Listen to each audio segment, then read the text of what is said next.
Bonjour, bom dia! Estamos na Semana da Língua Francesa e da Francofonia, um período para celebrar o francês em toda a sua diversidade nos 5 continentes. Todos os anos, perto do 20 de março, que é o Dia Internacional da Francofonia, acontece esse momento de encontro para todos aqueles que falam, amam, admiram a língua francesa. Diferentes países organizam a sua programação com encontros para falar de literatura, exposições, projeções de filmes, concertos, ditados com premiação aos melhores alunos, uma infinidade de opções para todo mundo aproveitar, para a família inteira, para todas as idades. E entre os quase 300 milhões de falantes de francês em todo o mundo, está o Saulo Neiva, que conversa conosco agora do Haiti. Ele dirige a Agência Universitária da Francofonia no Caribe. Bonjour, merci d'être avec nous. Obrigada por estar conosco. Bom dia, é um prazer, obrigado pelo convite. Saulo, essa cooperação universitária, essa troca entre instituições, intercâmbio entre os alunos, enfim, projetos de pesquisa, você acha que isso é importante para a promoção do francês no mundo? O trabalho que a gente faz na AUF, na Agência Universitária da Francofonia, inclui cooperação entre universidades, entre estudantes, entre professores, mas não faz somente isso. Nós fazemos um trabalho em que a cooperação entre as universidades está a serviço do desenvolvimento dos países, do diálogo entre os países, entre os povos. É assim que a defesa da língua francesa, a promoção da língua francesa, não é para nós um fim em si. Nós, quando, por exemplo, aqui no Haiti, por exemplo, quando eu realizo reuniões para que universidades haitianas colaborem com universidades cubanas ou dominicanas, a língua de trabalho durante uma reunião pode ser o espanhol, mas nós sabemos que, ao fazer com que todas essas instituições, essas pessoas se reúnam para trabalhar, por exemplo, promovendo a igualdade entre a mulher e o homem, promovendo a transformação digital das universidades, ao reunir essas pessoas em torno de um objetivo comum, inevitavelmente nós promovemos o que nós chamamos na UF essa francofonia científica. A francofonia científica é justamente esse espaço em que nós construímos juntos algo e, como consequência, uma das consequências, a língua francesa é promovida inevitavelmente. Então, não é uma busca da promoção da língua francesa em si, mas a promoção da língua francesa vem como uma consequência desse trabalho conjunto em que nós construímos juntos projetos. Então, eu confirmo, é fundamental esse diálogo entre universidades, entre estudantes, entre investigadores, professores, e é fundamental que isto esteja a serviço da promoção do diálogo entre os povos e do desenvolvimento dos países.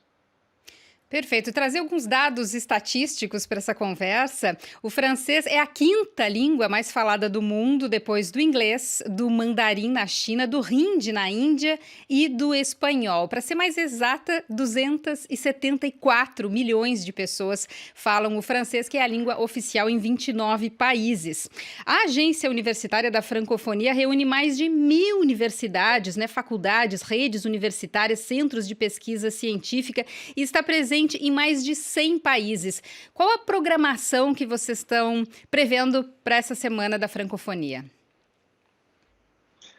Então, nós estamos, como você disse, presentes em mais de 100 países. Eu posso falar da minha região, do Caribe, que nós estamos organizando para essa francofonia. A nossa francofonia é uma francofonia que se traduz por atos, por ações. Então, no caso, nós vamos realizar um certo número de atividades. Primeiro, uma atividade lúdica, um jogo, concurso, um sorteio em torno das palavras que o Caribe trouxeram para a língua francesa. Então, é uma parceria que nós fazemos com o Dicionário dos Francófonos, esse dicionário que a UF ajudou a desenvolver, em que os usuários do dicionário podem contribuir para a criação de novos verbetes, etc. Então, nós teremos, durante o mês da francofonia, questões sobre o vocabulário que o Caribe, então, mais claramente, Haiti, a Guadalupe e a Martinica, trouxeram para a língua francesa. as pessoas podem participar e podem ganhar prêmios de 200, 300 euros. Segunda grande atividade, uma exposição com tecnologia de realidade aumentada, que está sendo apresentada aqui em Porto Príncipe, na Escola Superior de Infotrônica do Haiti, mas que já foi apresentada na França, por exemplo, na Universidade Clermont-Auvergne e também nas Antilhas, na Martinica.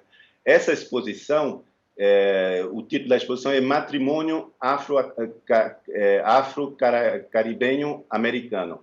É uma exposição que valoriza as mulheres, as artistas afro-caribenhas e afro-americanas, são retratos dessas mulheres, e essas fotos são dotadas de uma tecnologia de realidade aumentada. Então, quando o visitante vem com o telefone, o celular, ele pode acessar fotos complementares, vídeos, aproximar o telefone celular dessas fotos. Essa exposição é o resultado justamente de uma cooperação entre essa Escola Superior de Infotrônica do Haiti, a Universidade Clermont-Auvergne e a Universidade das Antilhas. Pesquisadores desses diferentes lugares se uniram para valorizar esse matrimônio, quer dizer, essa herança cultural que as mulheres caribenhas transmitem umas às outras. Outro tipo de atividade que nós temos, fora a exposição e o jogo, são ateliês de formação. Um ateliê de inovação pedagógica, como usar o podcast em sala de aula. Esse ateliê começa agora essa semana e vai reunir professores de diferentes países. Um ateliê, como encontrar seu primeiro emprego na era digital. É um ateliê que vai acontecer na semana seguinte. E um terceiro ateliê, como realizar uma pesquisa aplicada, quer dizer, uma pesquisa preocupada em trazer soluções concretas para, por exemplo, problemas sociais, problemas ambientais, e como buscar fundos para financiar esse tipo de pesquisa. Então, aí nós temos 3 tipos de atividades: uma exposição, um jogo e ateliês. Os ateliês ocorrem online, as pessoas podem ter acesso. A exposição ela pode ser visitada aqui em Porto Príncipe, e o dicionário, o jogo é aberto para pessoas do mundo todo que podem participar e ganhar prêmios. Pois é, justamente quem quiser conferir a programação completa dessa Semana da Francofonia, o endereço é 20mars.francofonie.org. O tema escolhido esse ano é curioso, é um jogo de palavras, justamente, né? Ça détonne, uma brincadeira aí com detonar e impressionar em francês. Saulo, é um bom convite até para a gente redescobrir a capacidade das palavras de surpreender, de fascinar, de encantar. Esse tema que você está dizendo é o tema escolhido pelo Ministério da Cultura na França. As organizações escolheram temas diferentes, mas esse ângulo é mesmo um ângulo que a gente deseja trazer para entender e reinventar essa francofonia que eu falei, essa francofonia ativa, em que as pessoas se unem, não necessariamente para defender a língua francesa como o primeiro objetivo, mas elas se unem a partir daí, elas constroem algo e a língua francesa é promovida de maneira surpreendente através da ação entre as pessoas que colaboram. Muita gente diz que o inglês é a língua dos negócios e o francês a língua da cultura, ou mesmo a língua do amor. Você concorda com isso? É engraçado isso, são os estereótipos sobre as línguas. O que é interessante é que a mesma língua pode exercer, em função do país em que ela é falada, pode exercer um papel de língua dominante, hegemônica, ou pode exercer um papel de língua dominada. Então, o exemplo do francês é interessante. Por exemplo, aqui no Haiti, o francês foi, durante muito tempo, a única língua oficial, quando a maior parte da população, todos os haitianos falam crioulo, e a maior parte da população não fala francês. Há uma minoria, são as pessoas que foram à escola que falam francês. O francês deixou de ser a única língua oficial nos anos 80 aqui. Então, o francês aqui exerce esse poder reconhecido pelo Estado, e durante um tempo era a única língua reconhecida. Então, um poder hegemônico, enquanto que a população usa principalmente o crioulo no dia a dia. Quando você vai para o Quebec, a situação se inverte. o francês é reconhecido, é defendido pelas instituições, mas existe essa presença da língua inglesa, que tem um papel muito claro contra a qual, quer dizer, na verdade, as pessoas do Quebec, e é a posição da UF, lutam contra o monolinguismo. O que nós defendemos é o plurilinguismo. É a ideia de que o ser humano deve falar muitas línguas, e são situações diferentes, como você disse, para os negócios, para a cultura ou para o amor. Para o amor, a língua vai variar em função do parceiro que está em face. Mas a capacidade que o ser humano tem de falar muitas línguas, o interesse que há em transmitir uma educação plurilíngue, que é uma riqueza imensa, porque abre horizontes imensos para as crianças, horizontes fonéticos, linguísticos, mas também a possibilidade de se comunicar com pessoas de culturas diferentes. E no Brasil, hein, Saulo? Lembrando que você é também professor de literatura brasileira e foi chefe do departamento de português da Universidade Clermont-Ferrand, aqui na França. No Brasil, os nossos pais, né, estudavam francês na escola, talvez muito mais do que os jovens hoje. Como é que você acha que está o ensino e mesmo a utilização do francês no Brasil? O francês realmente não ocupa mais o espaço que ele ocupava nos anos 50, 60 no Brasil, e nos outros países a mesma situação. No Brasil, eu sei que, por exemplo, no estado do Amapá, por causa da proximidade com a Guiana Francesa, há um grande movimento, a prática e o ensino do francês de maneira muito, muito dinâmica e muito presente.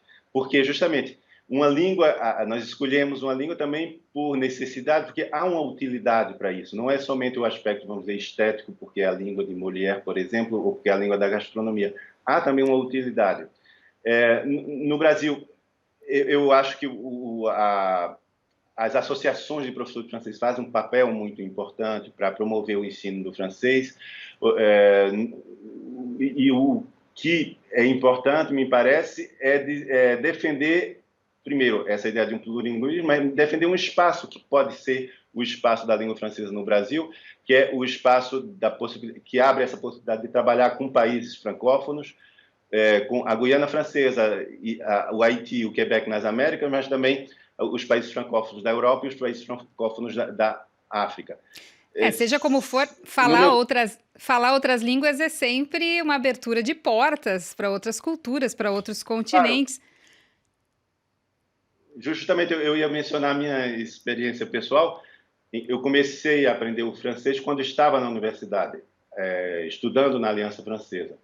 Quando eu terminei a graduação, tive a oportunidade de ir para a França para ensinar português durante um ano, e toda a minha história de vida se mudou a partir dessa experiência. Foram abrindo novas portas, novas perspectivas, por causa dessa francofonia que foi uma opção para mim.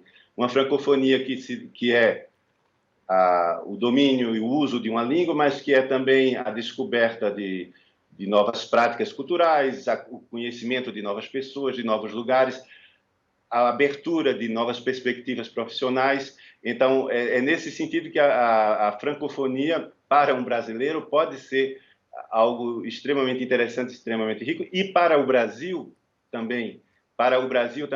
O Brasil não faz parte da lista de países que poderiam ser observadores da francofonia, como é o caso da Argentina, como é o caso da Costa Rica, da República Dominicana.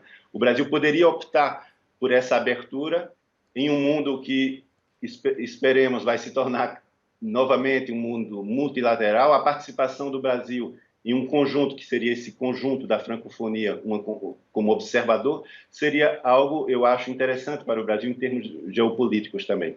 Eu ia falar isso, eu ia justamente falar do francês como uma ferramenta de soft power, né? E perguntar para você se essa hegemonia do inglês deixa a França um pouco para trás nessa ferramenta de soft power, e especificamente falar do Brasil, onde várias escolas, inclusive a Aliança Francesa, em algumas cidades, estão fechando as portas. Como é que você vê isso? Eu não posso me pronunciar exatamente sobre a situação das alianças francesas. Quando eu era aluno de uma aliança, da Aliança Francesa de São Paulo, nos anos 80, eu assisti a uma grande reforma, e na época nós dizíamos que era o fim das alianças francesas. Nós vemos que hoje elas existem em diferentes países e em cada país a Aliança Francesa exerce um papel diferente.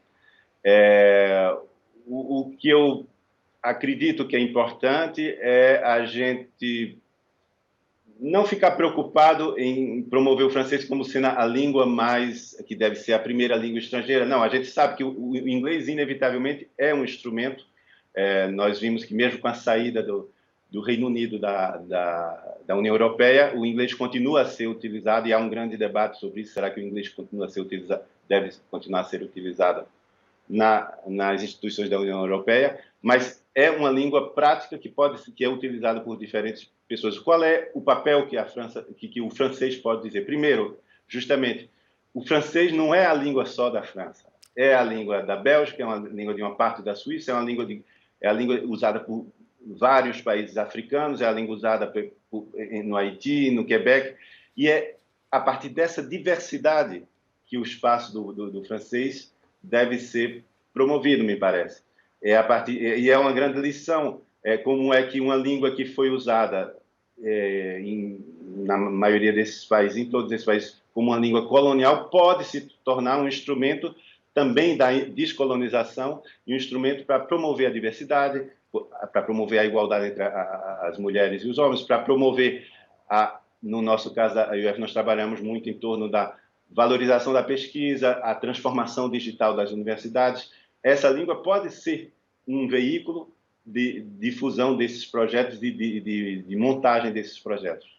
Perfeito, muito bacana a sua observação. E sem falar que é uma das línguas mais bonitas do mundo. Merci beaucoup pela entrevista. Muito obrigada por ter estado com a gente aqui na RFI. Aproveite muito essa semana, então. Muito obrigado e até a próxima.